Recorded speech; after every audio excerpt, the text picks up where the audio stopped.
Karslake rested his forearms on the battered table between them. They'd all pulled a full shift and then some. The weight of the day and friction of the job lingered like Fowler's body odour. Karslake loosened his tie, beads of sweat forming on his brow. The space was small and the radiator against the far wall couldn't be turned down, the valve broken and awaiting repair. "What happened, Sol?" said Karslake, his voice indulgent. "I took Tom to the fair. It's his birthday." "We know that," said Fowler. "Tell us something new." Gray paused. New. To him, this was all new. A unique emotion, perhaps the last he would ever feel. Karslake glared at Fowler, who held his hands up in surrender.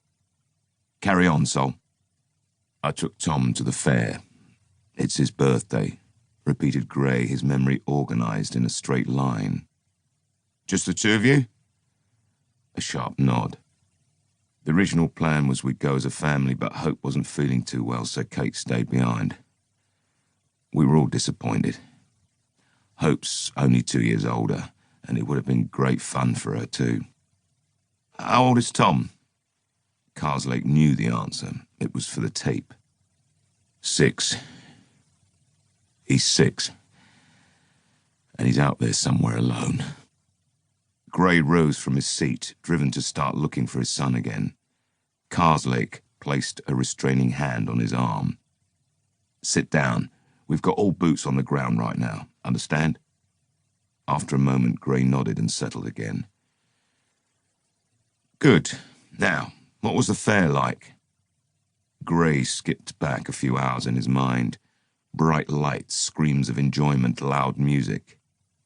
"You know how they are. Seen one, you've seen them all." Gray shrugged, stubbed out the cigarette. "Go on," prompted Karslake. "I came home late. Shift overran." "When doesn't it?" "True." Gray tried to laugh, but it sounded more like a wheeze. "Kate was angry about it. Reminded me it was Tom's birthday. The local kids had been and gone. The presents opened and played with. The cake cut and demolished. She told me the one thing you had to do was get home on time." "What did you say?" "The same as every other working father." Karslake shrugged. "Why don't you just tell me?" "I have to work to pay the bills. No job, no money. Rough with the smooth, you know. I bet that went down well." Gray grimaced. "No." "And then?" "I didn't even get changed. I took Tom straight out. Kate didn't thank me. She clearly thought it was the least I could do. Tom was delighted, though." Gray smiled, his penultimate happy memory. The pleasure dropped away almost instantly. It felt inappropriate. "We won a few things on the stalls, went on a couple of rides." Gray remembered sitting on a roundabout and then some swings. "Did you hit the dodgems?" asked Fowler. "They're great fun. First thing I head for." Tom had shrieked with delight when they were thumped into by another dodgem. Karslake furrowed his brow at Fowler. "Keep going, Sol." Tom had been nagging me all evening about the ghost train, but we left the house in a rush, and I hadn't picked up my wallet, so I was short of cash. In the end, I folded. I told Tom it would be the last thing we'd do, then it was home time. I was knackered. "So you went to the ghost train?" nudged Karslake. I tried to get out of it one last time by saying we were short of money, that we both couldn't ride, but he choked, a moan catching in his throat. The other two detectives waited for Gray to compose himself. Tom was so keen he said he'd go by himself. I had two choices.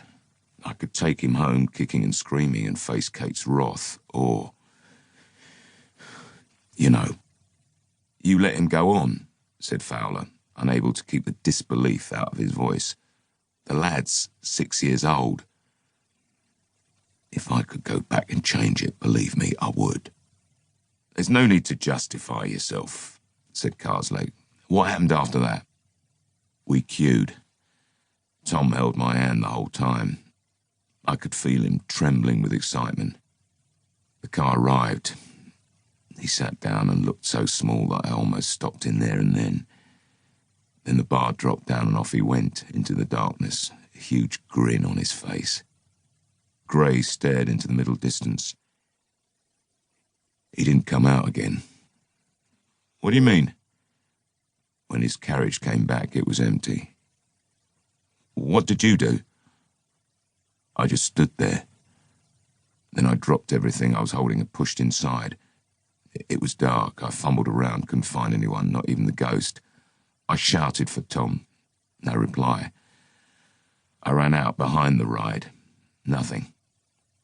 It was as if he'd vanished into thin air. And then, a heartbeat. Another. I screamed. 10 years later. Death was often pointless, but given the circumstances, a plummet of 5 floors from balcony to roadside was at the extreme end of the spectrum. Detective Sergeant Solomon Gray was surrounded by white. Powerful lights blazed over the scene, the beams reflecting off the canvas tent sides, erected to shield the body from the elements and preserve any evidence. The jumper was young, a boy on the cusp of manhood. When Gray first caught sight of the corpse, that same shock arced through him like it always did whenever a report came in about a child in trouble or worse, dead. Could it be his Tom? He squatted down to take a closer look. No, this one was older. Relief then, hot on its heels, guilt. Once more he'd avoided facing up to reality. What the hell drove someone with their whole life ahead of them into a swan dive with only one possible outcome? Suicide cases. He hated them. According to an eyewitness, the kid had screamed all the way down, a natural response. Or had he changed his mind when it was too late? Or maybe he was unwilling to jump in the first place. The kid looked remarkably peaceful, given that one side of his body was smashed into the pavement. Gravity and concrete had fashioned him into a chaotic canvas, an abstract that wouldn't look out of place in the recently built art museum less than a mile away.